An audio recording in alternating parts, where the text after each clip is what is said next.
Hello friends, বকুলের lifestyle চ্যানেলে সকলকে স্বাগত জানাই। সকাল সকাল আপনারা ঠাকুরের দর্শন করে দিনটা শুরু করুন। প্রত্যেক দিন কিন্তু আমি দিনটা ঠাকুরের দর্শন করে আপনাদেরকে শুরু করাই।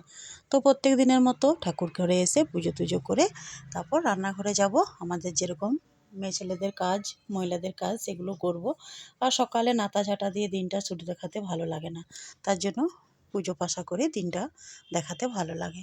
তো রান্নাঘরে এসে একটুখানি টিফিন বানাবো আজকে, আলু ভাজা আর রুটি। মেয়ে আমার টিউশন যাবে, তো আজকে হচ্ছে বৃহস্পতিবার। তো এটা পোস্ত ফোড়ন দিয়ে, কাঁচা লঙ্কা ফোড়ন দিয়ে আলুটাকে ভেজে দেবো, রুটি করে দেবো। ও বললো আজকে আমি কলেজে যাব না, টিফিন লাগবে না, রুটি আলু খেয়ে যাবে আমার ছোটো মেয়ে। তারপর কম্পিউটার একটু পরে ও খেয়ে নেবে। তো সকালে রুটিটা আমাকে প্রায় দিনে করতে হয়, দরকার হলে দু রকমের টিফিনও করতে হয়। যেহেতু মেয়ে কলেজে যায়, নিয়ে যায়, তো বিভিন্ন রকমের টিফিন ওকে আমি বানিয়ে দিই। এক লাগাতার তো পরোটা ভালো লাগবে না। তারপর রান্না কিন্তু আমার বিভিন্ন রকমের রান্না হয়, জানেন তো। আমি আগে বলেছি যে আমার চার রকমের রান্না হয়। এটা আমার মেয়ের জন্য। নিরামিষভোজী কিচ্ছু খেতে চায় না, ওকে নিয়ে আমার ভীষণই সমস্যা। তো কয়েকটা সয়াবিন দিয়ে, একটা ছোট্ট আলু দিয়ে ওকে করে দিচ্ছি। আর এখানে বেগুন আলু পোস্ত করেছি। পোস্ত একটা মেনুতে রাখতে হয়, যেহেতু প্রত্যেক দিন তো মাছ মাংস হয় না, পোস্তটা ছাড়া ভাত খেতে ভালো লাগে না। দু ধরনের চাটনি করতে হয়, একটা মিষ্টি, একটা ঝাল। তারপর একটুখানি ফুলকপির আজকে ঝোল করব।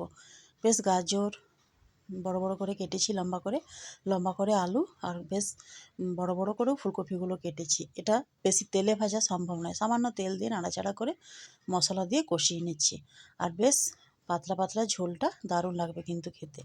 টমেটো, কাঁচা লঙ্কা, আদা, জিরে, লঙ্কা সব কিছু বেটে নিয়েছিলাম। এই ঝোলটা করব। ঘি গরম মশলা দিয়ে, ধনেপাতা দিয়ে শেষে নামিয়ে দেবো। বাগানের ধনেপাতা ডাঁট শুদ্ধ দিয়ে দিয়েছি বেশ কয়েকটা। এবার ধনেপাতাগুলো নাড়াচাড়া করে আর ঘি দিয়ে নামিয়ে দেবো। আর এখানে কয়েকটা পকোড়া ছিল, সেই পকোড়াগুলোকেও আমি দিয়ে দিয়েছি। তো আসছে সামনে মকর সংক্রান্তি, এবার একটু আধটু করে সব কিছু জোগাড় করতে হবে। তো সেই মতো করে এবার হাজব্যান্ড বাজারে গেল, বললো কী কী আনতে হবে বলো। যেহেতু এখন আমরাই গিন্নি হয়ে গেছি, আর তো শাশুড়িটা বয়স হয়েছে, ওনারা তো আর বেশি কিছু পারেন না। তো যাই হোক, এখানে অর্ডার দিয়েছিলাম তিল, একটুখানিতে সন্তুষ্ট। আমার মেয়েরা বেশি খায় না। 3টে নারকেল বেশ ছোটো সাইজের আছে, আর খোয়াটা তো আগের দিন করেই নিয়েছিলাম। তারপরে গুড় আনা হয়েছে, খেজুরের গুড় প্লাস এমনি আখের গুড়। আর নারকেলগুলো আমি ফাটিয়ে নেব। তো যাই হোক, নিজেও আস্তে ঘরগিন্নি হয়ে গেলাম মনে হচ্ছে বয়স বাড়ার সঙ্গে সঙ্গে। আর মেয়েরা একটুখানি করে দেবে, নারকেলগুলো হেল্প করবে। তো রাত্রে বানাবো, এখন এগুলো ফাটিয়ে ওতে দিয়ে দেবো। তো এখন দুপুরবেলায় ওরা করে নেবে। আর এদের বাবু এসেছে পড়তে, বলছি না তো কাউকে ভালোবাসেনি, তোমাকেই ভালোবাসে। তো ওর সঙ্গে মজা করতে ভালো লাগে। আর মাঝে মাঝে আমার ব্লগটা বন্ধ হয়ে যায়, আমি করতেও পারি না। আর সকাল থেকে প্রচুর চাপ থাকে, কোনো সময় হয়তো ফোনটা আমার কাছে থাকে না, মেয়ে নিয়ে যায় বা হাজব্যান্ডের কাছে থাকে, সেই জন্য। নইলে আমার মনে হয় নিত্যদিন আমি ব্লগ দেবো, যেটুকুই আমি করি আপনাদের সঙ্গে শেয়ার করব। তো যাই হোক, বাবুর সঙ্গে একটুখানি মজা করছি।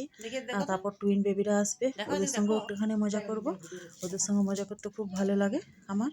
বদমাস ছেলে। এই যে টুইন বেবি এসে গেছে, দেখুন ওদের কথাগুলো শুনুন।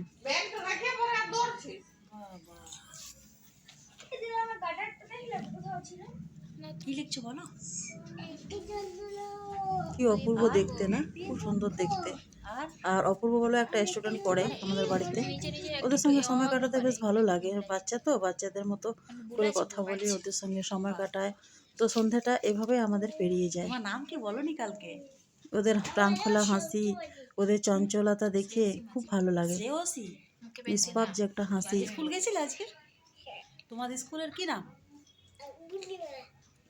তো যাই হোক, সামান্য একটা ছোট্টখাটো ব্লগ দিলাম। কেমন লাগছে আমার ব্লগগুলি জানাতে কিন্তু আপনারা ভুলবেন না, অবশ্যই জানাবেন। আর পাশে থাকবেন, এগিয়ে যেতে সাহায্য করবেন। তারপর কয়েকটা কাপড় ছিল, কেচেছিলাম, মেলা হয়নি। তো চলুন ছাদে এগুলো মেলে আসি, মেলে এসে 1 কাপ র চা করবো, তারপর খেয়ে নেব। তো যাই হোক, আমি চাটা খাই, ব্লগটা এখানেই শেষ করি।